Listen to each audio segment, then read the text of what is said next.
today. These companies will propel the social credit system into being, and they are solely responsible for all the companies who are turning their backs on their audiences and customers. They will turn the United States of America into a communist country. There's a reason why this is happening. There's a reason why this is all happening. I mean, are you kidding me? Nerdrotic, Doomcock, all these guys on YouTube are, they're making a living off of this. Kudos to them. They're making a living off of all the red-pilled conservative people, or just people in general who don't want to see their incredibly cherished stories and escapism destroyed. And that's what's happening now. We've seen it happen for the last 5 years. It's the reason I was red-pilled in the first place. It's the reason I was, when I saw them destroy Star Wars, that was my first step into a much larger world, into the next world of discovering what's actually happening and what's behind all this, is that it's happening on a much bigger level now. That's the point, is that we can call them out and call them out and call them out as many times as we want to. But it's not going to do any good. Do you know why? Because they are being subsidized. So these people are, anytime anyone does some woke shit like this, I mean, there are, numerous videos out there about people talking about Bud Light losing money. They lost $2 billion. The report reveals the alarming reason why Bud Light and Nike are shoving Dylan Mulvaney in America's face.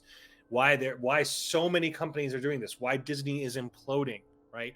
Why Disney is creating an entire narrative that everybody wants this, but they're doing the very opposite of what everybody really wants. And the reason is because they're being subsidized as a result. And the big argument is how much longer can they survive on subsidies from what companies? The reason behind this sudden emergence is chilling. The New York Post exclusively revealed that the Human Rights Campaign, the forefront of the leftist mafia, is utilizing a social credit score to force companies like Nike and Anheuser-Busch to advance their poisonous agenda. These are precisely tactics the Chinese Communist Party pulls with their citizens and companies when they say or do something contrary to the CCP's mission. In addition, the HRC publicly threatens organizations every year by sending a list of demands in person over what they want displayed in public. Clearly, Mulvaney was part of these marching orders. The HRC is backed by hedge funds such as BlackRock and Vanguard, the top shareholders of most American publicly traded corporations. Failure to advance the woke agenda would lead to these companies pulling their funds from Nike, Anheuser-Busch, and other major companies, leading to the loss of billions of dollars. And so once again, we have companies that are being subsidized by these larger companies, and as a result, they're ditching their fan base. It's literally a rock star deciding to write some really shitty music and put it out there because Yoko Ono told him to. All of this means that major corporations actually lose more by not embracing the woke left than angering conservatives. So much for the Get Woke Go Broke slogan. This is very important and very interesting stuff, because I've been wondering about this for so long, and I'm so glad this was reported on, because I've been trying to figure out what it is, because they've even mentioned this on Crowder, and it's like, okay, so they're playing the long game, etc. But this is the real reason why, is because there is an immediate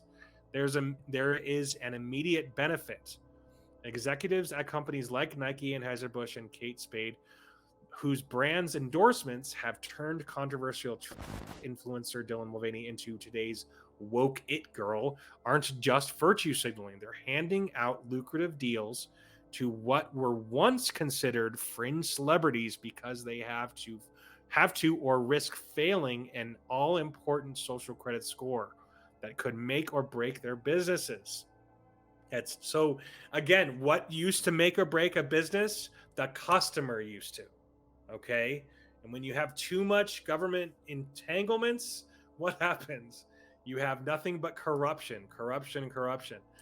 At stake is their Corporate Equality Index, or CEI, Corporate Equality Index. These are important acronyms to remember. I'm gonna do some serious digging and do some memorization on this because these are really important things to remember. We need to be able to debate our leftist communist bastards. We need to be able to put them in the when it comes to arguing with them. That's what I'm talking about. They need to accept the truth, and we're gonna cram the truth down their throats until they listen. I'm just kidding. The people who will listen, cram it down the throats of the people who will listen. So the CEI score, which is overseen by the Human Rights Campaign, the largest political lobbying group in the world. HRC, which has received millions from the Soros Open Society Foundation, among others, issues report cards for America. He's such a bastard. All the governments in the world could put him in jail, and no one does it. It's like because he could just crazy. pay him. It's crazy. I think it's no one approaches him because he has so much power that he could literally have you killed. Yeah, I mean, he has so much money. He's probably got his own army. That's probably why. Yeah. He's probably got his own army that's protecting him wherever he lives. So apparently, the HRC, which has received millions from the Soros Open Society Foundation, among others, issues report cards for America's biggest corporations via the Equality Index, awarding or subtracting points for how well companies adhere to what HRC calls its rating criteria. Interesting. Report cards. What is this? The third grade? The HRC lists 5 major rating criteria, which with its own lengthy subsets for companies to gain or lose corporate equality index points. The main categories are workforce protections, inclusive benefits. I love, once again, it's about changing the meaning of words. Inclusive actually means exclusive. It means the opposite of what it really means. We are watching 1984 in full before our very eyes, you guys. Supporting an inclusive culture, of course, you mean supporting an exclusive culture, corporate social responsibility, and responsible citizenship. And responsibility really means tyranny. Responsibility really means adhering to our ideology. That's what responsibility really means in this sentence. That's what it means. Veering your corporation into our ideological sphere.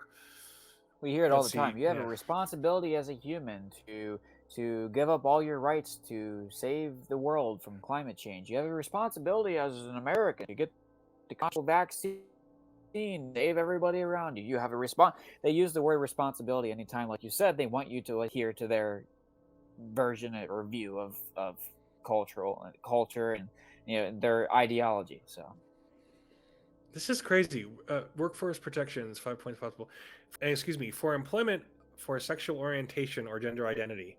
Like, this to be something that is even discussed in a corporation, your sexual orientation, people would be fired. Like, entire boards of companies would be fired like 10 years ago for even talking about sex at all. Like, this is insane. Inclusive benefits, 50 points possible criteria here includes providing healthcare for sex couples. What the fuck does that mean? I guess same. Maybe that means same-sex couples. What? Supporting an inclusive culture, including gender-neutral dress codes, of course. So they want everybody to be scared. This is just about fear tactics.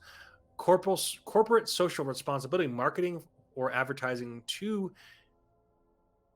bastardish consumers, which would include Nike and Bud Light's use of transgender spokesperson, et cetera, et cetera. So I wonder if Fox News is past third grade yet. Company can lose corporate equity index points if it doesn't fulfill HRC's demands for integration of intersectionality in professional development. They tend to use this. They overuse this term of intersectionality